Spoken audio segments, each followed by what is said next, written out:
Yoz jaziramasi, avtobus ichidagi tirbandlik, issiq va noqulay muhit. Endilikda Toshkent avtobuslarida nazorat kuchaytirilib, ulardagi konditsioner ishlashi qat'iy tekshirilmoqda. Yoz mavsumida yo'lovchilarga qulay va sifatli xizmat ko'rsatishni ta'minlash maqsadida Toshkent shahrida jamoat transporti ustidan tekshiruv ishlari olib boriladi. Bugungi kunda poytaxtda yerusti shahar transporti 169 ta yo'nalish bo'yicha yo'lovchilarga xizmat ko'rsatmoqda.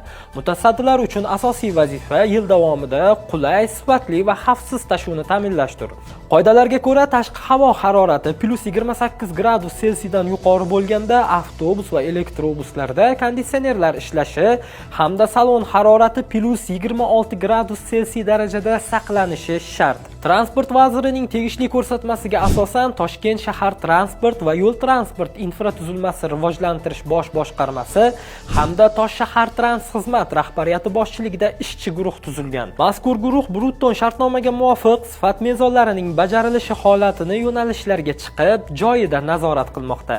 Fikrlaringizni izohlarda yozib qoldiring va Anhor.uz'ni kuzatishda davom eting.